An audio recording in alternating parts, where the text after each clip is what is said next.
Praise the Lord. प्रभूची स्तुती असो. प्रभूच्या नावाला धन्यवाद देऊया, मानमहिमा गौरव देऊया. प्रभूची स्तुती आणि गौरव करण्यास आपण या ठिकाणी आलेलो आहे, नाही का. आपण प्रत्येक जीवनामध्ये प्रत्येक दिवसाला आपण प्रभूची स्तुती करतो, प्रभूच्या नावाला गौरव देतो. आपण पश्चातापी अंतःकरणाने आपण प्रभूच्या पायाजवळ येतो, नाही का. आज आपण या ठिकाणी सर्वजण जे ऐकणारे आहेत त्या प्रत्येकासाठी मी नेहमी प्रार्थना करत असते. ज्यावेळी माझ्या प्रार्थनेच्या विनंती असतात त्यामध्ये मी तुमच्या सर्वांना तर मी प्रार्थनेमध्ये आठवण ठेवत असते. आपण आज देखील अशाच एका विषयाकडे जाणार आहोत आणि विषयाकडे जाण्या अगोदर मी प्रभूचं सहाय्य घेते. आपण सर्वजण प्रार्थनेमध्ये जाऊया. आकाशपृथ्वीच्या उत्पन्न करते आमच्या जीवन देवपा, तिची उपकार स्तुती करते, तुझ्या नावाला धन्यवाद देते. किती महान तू देव आहेस देवपा. आम्ही तुझ्या पायाजवळ आज आलेलो आहोत. आम्ही पश्चातापी अंतःकरण घेऊन आलेलो आहोत. आमचे सर्व काळजा चिंता व आमचे सर्व प्रश्न देवपा आम्ही तुझ्या पायाजवळ घेऊन आलेलो देवपा.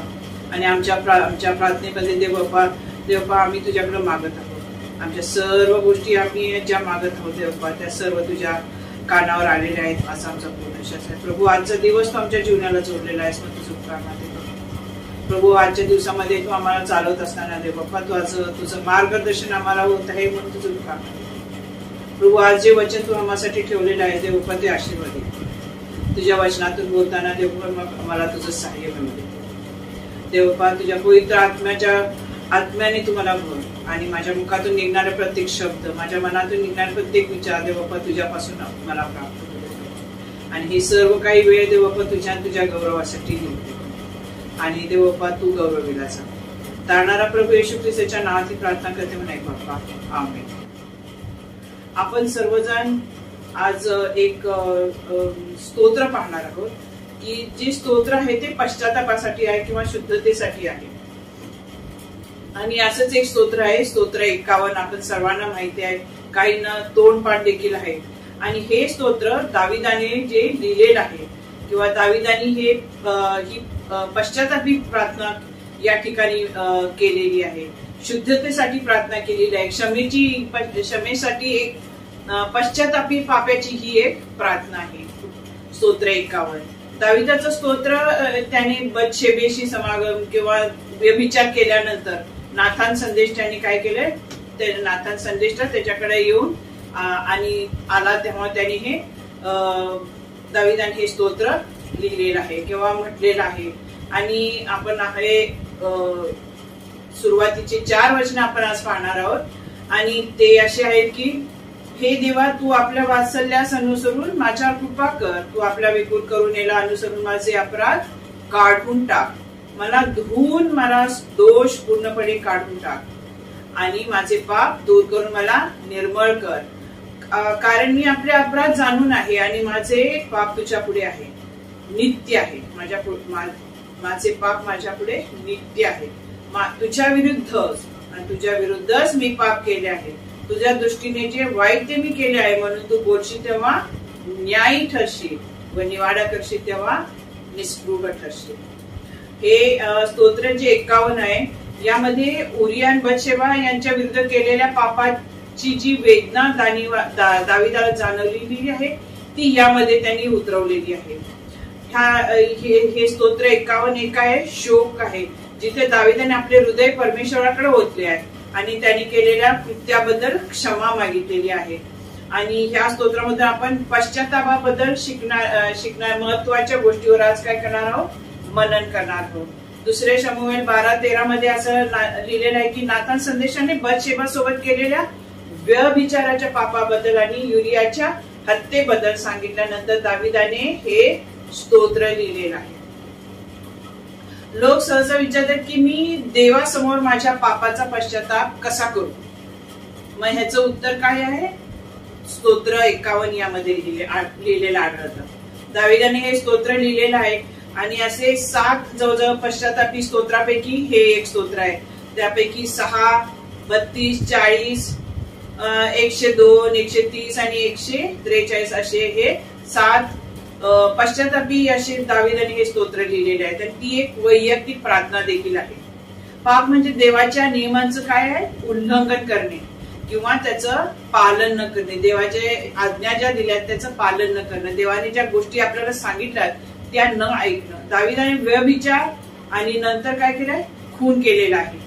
केवढं मोठी गोष्ट आहे ना खून. आजच्या दिवसात जर तुम्ही एखाद्याचा खून केला तर तुम्ही कायम जेलमध्येच असणार. तथापि हे सर्व देवापासून काही लपलं नाही. जे दाविदाने केलेलं आहे ते देवापासून लपलेलं नाही. आणि हे लक्षात घेणं फार महत्वाचं आहे की दाविदाने व्यभिचाराचं पाप केल्यानंतर लगेच त्यांनी काय केलंय, पश्चाताप केला नाही. काही वेळ गेला आणि काही काळानंतर देवाने दाविदाला पश्चाताप करण्यास भाग पाडलेला आहे आणि आणलेला आहे. पश्चाताप ही केवळ देवाने दिलेली एक देणगी आहे, कृपा आहे. पश्चाताप काय आहे, ही आपल्याला दिलेली एक देणगी, कृपा आहे. तुम्हाला पश्चाताप हे पवित्र शास्त्रामध्ये लिहिलेलं आहे. प्रेषितांच्या कृत्याच्या 11व्या अध्यायात 18 आणि 2 तिमोथी याच्या 2 अध्यायाने 24 आणि 24 ते 26 मध्ये याबद्दल लिहिलेलं आहे. आणि आपण आताच वाचलं स्तोत्र 51 पहिला वचन आहे की हे देवा तू आपल्या वात्सल्याला अनुसरून माझ्यावर कृपा कर. तू आपल्या विपुल करुणेला अनुसरून माझे अपराध काढून टाक. स्तोत्राची जी सुरुवात आहे ती दाविदाने जे केले ते कमी करण्यासाठी नाही, उलट त्याची सुरुवात देवाला मोठ्याने ओरडण्याने हाक मारलेली आहे. हे देवा तू मला आपल्या वात्सल्याला अनुसरून माझ्यावर कृपा कर, माझ्यावर दया कर. ही तिची ओरड आहे, अंतःकरणापासून केलेली एक ओरड आहे. दया कर माझ्यावर.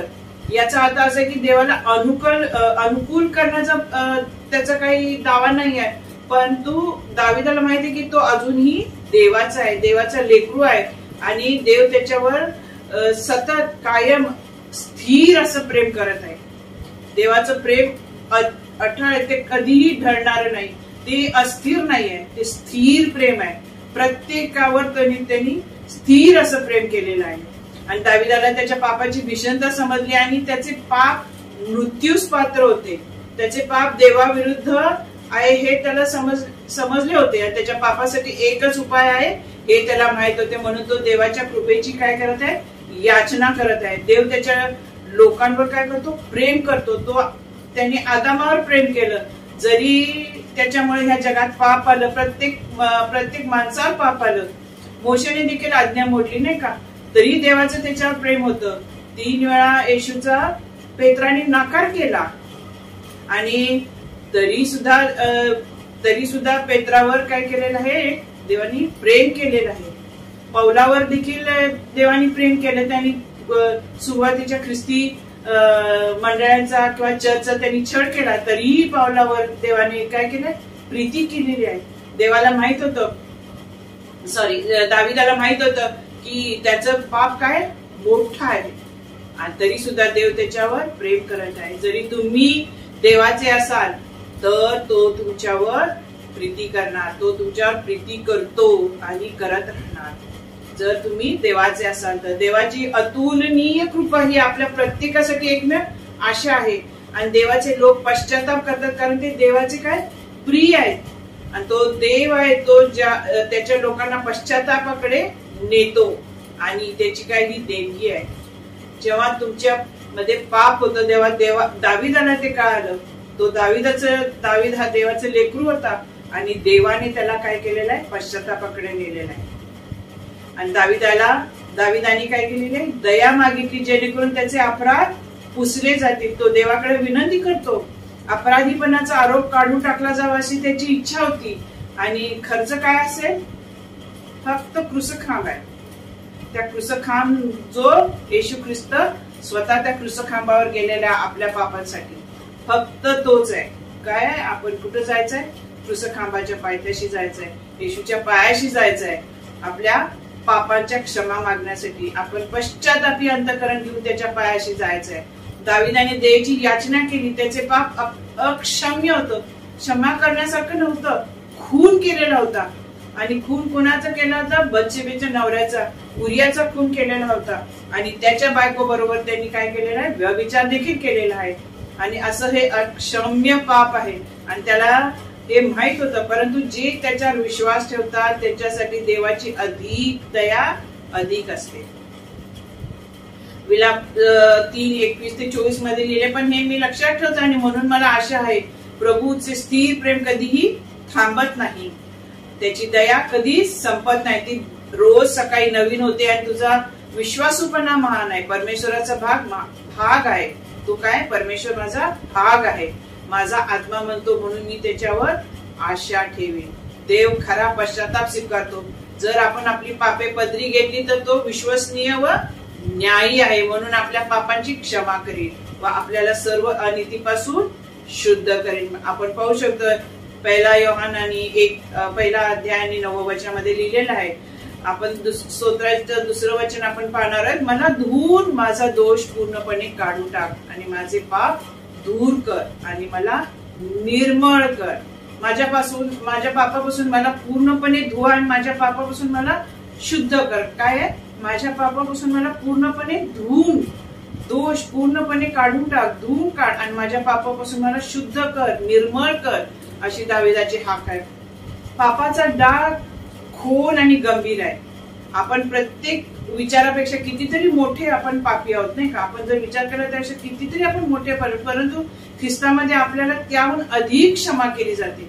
तुमचे पाप किती मोठे असू दे, खोल असू दे, गंभीर असू दे, पण त्याही पेक्षाही क्षमा फार मोठी आहे. देवाची क्षमा आपल्याला फार मोठी आहे. दाविदाला वाटते की त्याचे पाप इतकं खोल आहे की त्याला अनेक वेळा धुण्याची आवश्यकता आहे. प्रत्येक पापाने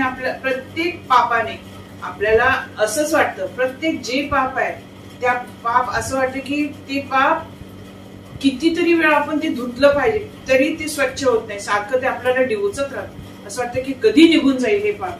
पण फक्त क्षमा कुणाकडून आहे? देवाकडून आहे. आणि तोच फक्त आपले पाप धुणार. त्यांनी येशू ख्रिस्ताने आपली पाप कशाने धुतलेली आहेत? त्याच्या स्वतःच्या रक्ताने धुतलेली आहेत आणि आपल्याला पाप क्षमा मिळालेली आहे. येथे आपण दाविदाला हे कबूल करताना पाहतो की देवासमोर त्याचे पाप किती दुष्ट, वाईट, चुकीचे, अनैतिक, पापी, नीच, अमानवीय, भ्रष्ट, दुर्भावपूर्ण आणि नैतिक दृष्ट्या निंदनीय आहे. अशी त्याचे पाप आहे. तो राजा असला तरी त्याचं पाप करण्याचा किंवा स्वतःच्या प्रतिष्ठेचे रक्षण करण्याचा त्यांनी प्रयत्न केला नाही. दावीद काय होता? प्रामाणिक आहे. तो देवासमोर स्वतःच्या पापामुळे घाबरला होता. परमेश्वराची पापाची खात्री इतकी सुंदर आहे की पवित्र आत्मा आपल्याला पापाची खात्री ही एक सारखं करून देतो आणि तो आपल्या देवाप्रमाणे पापाचा तिरस्कार करण्याचं सामर्थ्य देखील देतो. खऱ्या पश्चातापाचा हा एक आवश्यक भाग आहे. काय आहे? आपल्याला पवित्र आत्मा जो आपल्याला पापाची खात्री करून देतो, जो आपल्याला डिवचत राहतो की तू हे पाप केलेलं आहे, तू या पापासाठी तू पश्चाताप केला पाहिजेस, तू आपल्या पापाची पश्चाताप, आपली पापाची कबुली तू केली पाहिजेस. तू कुणाकडे गेलं पाहिजेस? त्यासाठी तू येशू ख्रिस्ताकडे गेलं पाहिजेस. कारण तुझ्या पापासाठी आणि माझ्या पापासाठी वधस्तंभावर फक्त येशू ख्रिस्त गेलेला आहे. त्याच्या रक्ताने आपली पाप धुतली गेलेली आहेत. त्याच्या रक्ताने आपण शुद्ध झालेलो आहोत आणि आपल्याला पाप क्षमा त्याद्वारे मिळालेली आहे. आणि मला धुवा किंवा मला स्वच्छ करा ही दाविदाची इच्छा होती आणि त्याचा आत्मा त्याच्या पापाच्या डागातून धुवून पुन्हा ताजा आणि नवीन दिसावा अशी त्याची इच्छा होती. आणि यासाठी मोठ्या तारणहाराची आवश्यकता आहे. आणि येशूचं रक्त आपल्याला सर्व पापापासून शुद्ध करते. फक्त देवाच्या कृपेने सर्वात खोलवर असलेले जे पापाचे डाग आहेत ते फक्त तोच दूर करतो आणि त्याच्याशिवाय कोणीही दूर करणार नाही. आपण 3रं वचन वाचतो की कारण मी आपले अपराध जाणून आहे आणि माझे पाप माझ्या पुढे नित्य आहे. म्हणजे काय? माझे अपराध मला माहित आहेत आणि माझे पाप माझ्या समोर आहे. मी जे केलेलं आहे ते माझ्या समोर आहे. मला त्याचं सारखं जाणीव होते की हे मी पाप केलेलं आहे म्हणून. आणि दावीद येथे फक्त एका पापाबद्दल बोलत नाही, तो अनेक वचन वापरतो. दावीद त्याच्या पापांचे वर्णन करण्यासाठी 4 शब्द वापरतो. एक अपराध, एक मग त्याचे पाप लहान करत नाही किंवा त्याची सीमा ओलांडत नाही, पण एक त्यांनी 4 त्याच्यात बोललेला आहे. अपराध, अधर्म, पाप आणि वाईट. आणि अधर्म एक विकृती सूचित करतं. पाप काय? देवाने ठरवले एक लक्ष्य आहे ते चुकवलेलं आहे. किंवा आणि अधर्म अपराध काय, तो त्याचे पाप ते काय करत आहे, लहान करत आहे. असे त्यांनी ह्या 51 अध्यायामध्ये 3ऱ्या, 2ऱ्या आणि 4थ्या वचनामध्ये हे पापांची पाप लिहिलेले आहेत. प्लुरल आहे किंवा अधिक नावं दिलेली आहेत. आणि देवाविरुद्ध पापाच्या कुरूप तिरस्करणीय स्वरूपाचा तो संदर्भ देतो. काय, अपराध, पाप, अधर्म आणि वाईट. ही सर्व पाप देवाविरुद्ध आणि निर्देशित केले जातात, देवाविरुद्ध दाखवली जातात. दाविदाने बतशेबा आणि उरिया आणि संपूर्ण इस्रायल राष्ट्र विरुद्ध पाप केलं असताना इतरांविरुद्ध कोणतेही पाप हे शेवटी देवाविरुद्धच पाप आहे. तुम्ही कोणतंही काय करा ते देवाविरुद्धच पाप आहे. आपल्या सर्वांमध्ये खोल फक्त एकच पाप नाही तर अनेक आहेत, अनेक पाप आहेत. ते पाप काढून टाकल्याशिवाय आंतरिक शांती आपल्याला मिळत नाही. तसंच दाविदाचंही होतं की जोपर्यंत ते पाप काढून टाकलं जात नाही, त्याला जोपर्यंत त्याला पापाची क्षमा मिळत नाहीये, त्याला पश्चातापी अंतःकरण घेऊन तो देवाकडे गेलाय, जोपर्यंत त्याला क्षमा मिळत नाही तोपर्यंत त्याला आंतरिक शांती मिळाली नव्हती. तो त्यासाठी तो धडपडत होता. आणि हीच त्याची शोक आणि हीच त्याची आरोळी ह्या स्तोत्रामधून दिसून येते. आणि दाविदाला देव काय म्हणतो, तो माझ्या अगदी जवळचा, अगदी अंतःकरणाजवळचा आहे तो. आपण ते वाचूयात वचन. आपण पुढे जाऊया.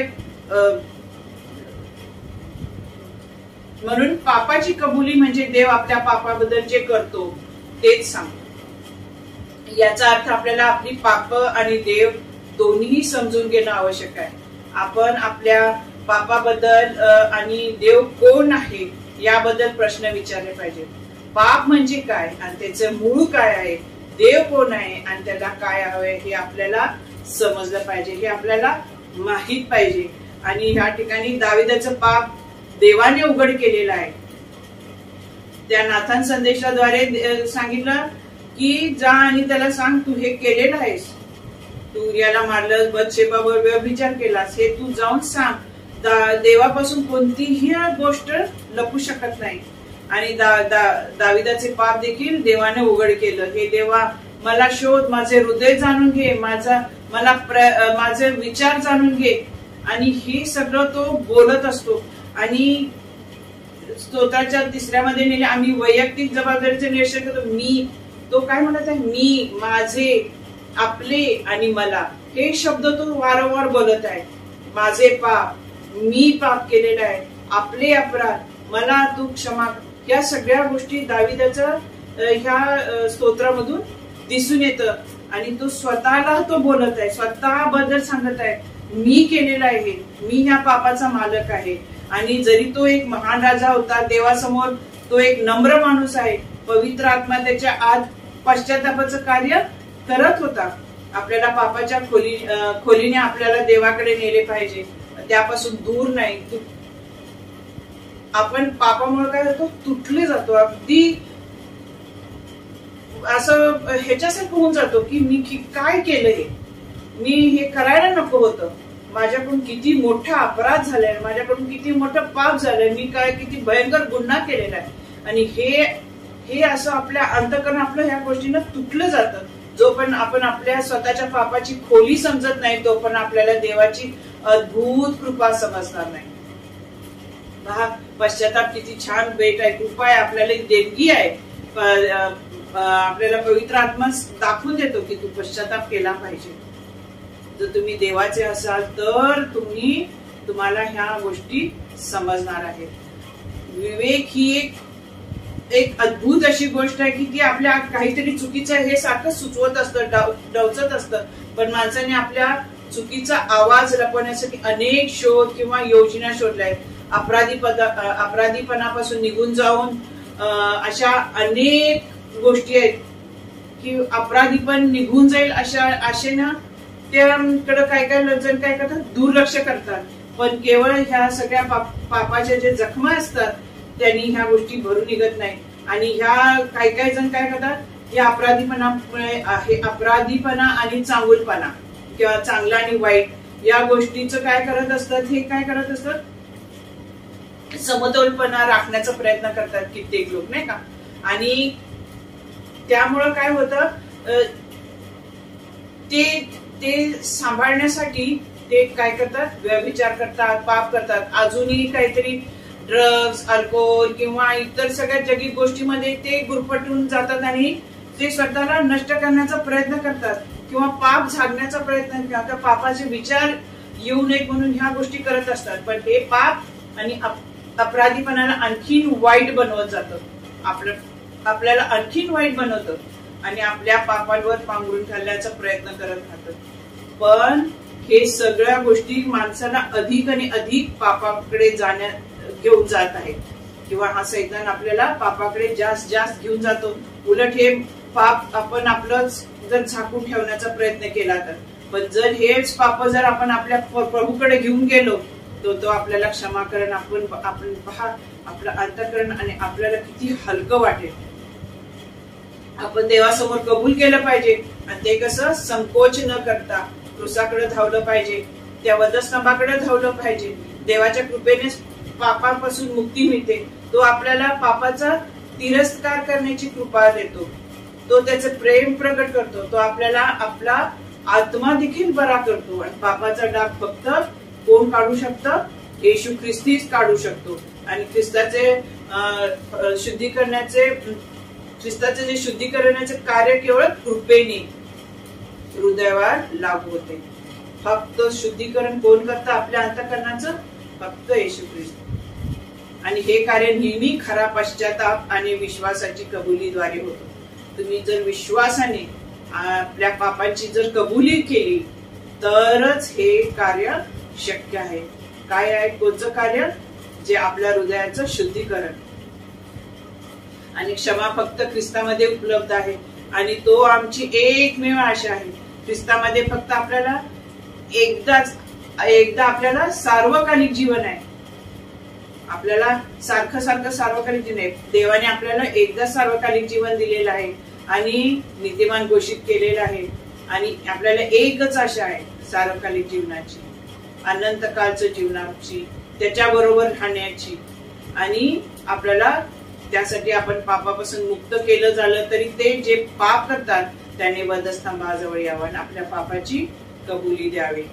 आणि स्तोत्रसंहिता 4:51 आणि 4 मध्ये असं लिहिलंय, तुझ्या विरुद्धच मी पाप केले आहे. तुझ्या विरुद्ध आणि तुझ्या विरुद्धच म्हणजे कोणा विरुद्ध? देवाच्या विरुद्ध मी पाप केले आहे.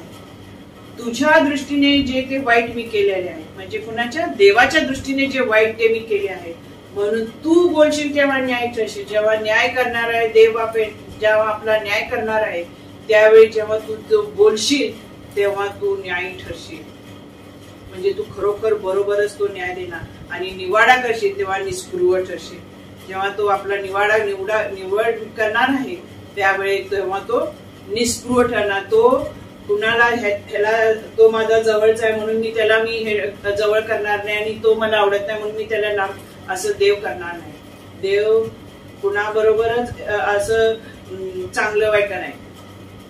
देव सगळ्यांवर सारखीच प्रीती करतो आणि सर्वांना सारखंच सार्वकालिक जीवन त्यांनी द्यायचं ठरवलेलं आहे.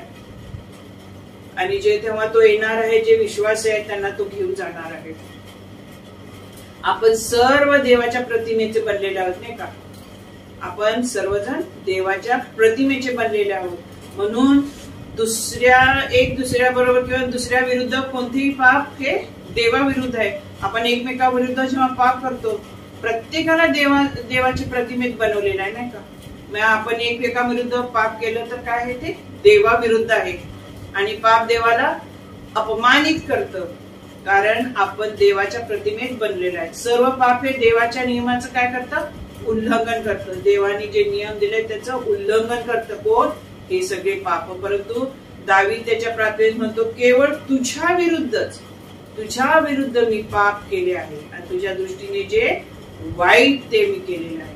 देवाच्या दृष्टीने सगळे पाप वाईट आहेत, कोणतंच चांगलं नाहीये. आणि ते फक्त आपण पाप पुन्हा विरुद्ध करतो, देवाच्या विरुद्ध करतो, कारण आपण देवाच्या प्रतिमेत बनलेलो आहे. आपण देवाच्या प्रतिमेत बनलेलं आहे म्हणजे आपल्यामधून इतरांना दिसला पाहिजे ख्रिस्त, आपल्यामधून इतरांना देव दिसला पाहिजे.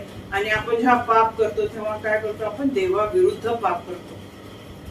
दाविदाचे सर्वात प्रेम कोणावर होतं, देवावर होतं. त्यांनी ज्या देवावर प्रेम केलं त्याला त्यांनी काय केलेलं आहे, नाराज केलेला आहे. पेत्राने ख्रिस्ताला 3 वेळा नकार दिला, तो बाहेर गेला आणि मोठ्याने रडला, नाही का. देवाविरुद्ध पाप करण्यापेक्षा काहीही वाईट असू शकत नाही.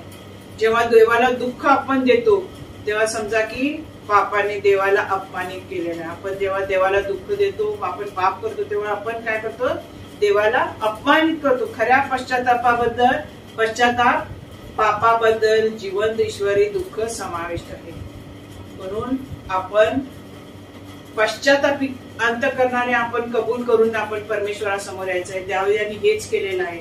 आणि दावीद पुढे म्हणतो की देवाच्या दृष्टीने जे वाईट आहे ते त्यांनी केले होते, आणि देव म्हणतो जे वाईट आहे ते कमी करता कामा नये. जे वाईट आहे ते वाईट आहे, त्याच्यात काही कमी जास्त नाही. वाईट हे वाईटच आहे. दुसऱ्या नावाने ओळखले जाणारे अजूनही पाप आहे. त्या पापाला कितीही नावं द्या, पण ते काय आहे, पापच आहे. सर्व पाप देवाच्या डोळ्यासमोर काय आहे, सारखेच आहे. आणि सगळे पाप आज किंवा आणि 2 वर्षांनी किंवा आणि 10 दिवसांनी आणि दुसऱ्या दिवशी मी काय माझ्याकडून पाप होणार आहे हे देव आपल्याला अगोदरच ठाऊक आहे. आणि हे सर्व पाप देवाच्या डोळ्यासमोर आहे. तुम्ही परमेश्वराविरुद्ध पाप कराल आणि तुमचे पाप तुम्हाला भोवेल हे पक्के लक्षात ठेवा, किंवा तुमचे पाप तुम्हाला सापडेल याची खात्री बाळगा. पहा, गणनामध्ये 32 आणि 23 मध्ये लिहिलेलं आहे. आपण आपले पाप लपवू शकतो असा विचार करणे हे मूर्खपणाचं काम आहे. कारण देव सर्वज्ञ आहे, तो आपल्याला आतून बाहेर ओळखतो. उद्या आणि परवा तुम्ही कसले आणि कोणतंही पाप केलं तर ते त्याला आधीच माहित असते. देवापासून पाप लपवण्याचा प्रयत्न करण्यात काहीही उपयोग नाही. तुम्ही पाहू शकता, आदामाने पाप केलं, लपलं का नाही. आदामा देव जेव्हा बागेत आला तेव्हा म्हणाला, आदामा तू कुठे आहेस. त्यावेळी त्यांनी पाप केलं होतं, तो लपून राहिला होता, नाही का. तर देवाच्या समोर कोणतंही पाप लपत नाही. आणि देव न्यायी हे दाविदाला माहित आहे. म्हणून तुम्ही तुमच्या शब्दात नीतिमान आणि निर्दोष असाल, पण देवाला त्याच्या राज्याच्या लोकांचा न्याय करण्याचा अधिकार आहे. दैवी गरज आहे आणि त्याचे निर्णय नेहमीच योग्य असतात. आणि देवासमोर पापाचा बचाव नाही. पापाला शिक्षा न होऊ देणे म्हणजे त्याचे चारित्र्य नाकारणे असं आहे. आपण देवाचं काय करतो, चारित्र्य नाकारतो. जेव्हा आपण पापाला शिक्षा न होऊ दे, पापाची शिक्षा नाही झाली म्हणजे काय झालं, तुम्ही नरकात गेला, नाही का. पापाची शिक्षा होऊन आपल्याला पापाला क्षमा झालेली आहे. त्यामुळे आपण काय झालो, आपण देवाची लेकरं आहोत. पापाची शिक्षा काय आहे, पापाची शिक्षा फक्त काय आहे, एकच आहे, मृत्यू. आणि देव पवित्र आहे, त्याच्याशी व्यवहार केल्याशिवाय तो वाईटाकडे पाहू शकत नाही. कारण देव पापाकडे पाहू शकत नाही. देव त्याला पाप, येशू ख्रिस्ताला पाप काय माहित होतं का, नाही. पण त्यांनी संपूर्ण जगाचं पाप आपल्यावर घेतलं. वधस्तंभावर आपलं शरीर मोडलं. त्यांनी आपला जीव त्या वधस्तंभावर दिला. त्यांनी आपलं रक्त आपल्या पापांसाठी सांडलं. आपल्या शरीरावर किती त्यांनी मार सहन केला आणि आपल्याला त्यांनी आरोग्य दिलं. आणि हे सर्व फक्त आपल्यासाठी केलेलं आहे. कारण आपण त्याच्या प्रतिमेच्या आहोत, आपण त्याची लेकरं आहोत. आणि देव पवित्र आहे आणि त्याच्याशी व्यवहार आपण केल्याशिवाय तो वाईटाकडे पाहू शकत नाही. आणि न्याय निकालाची मागणी करतो.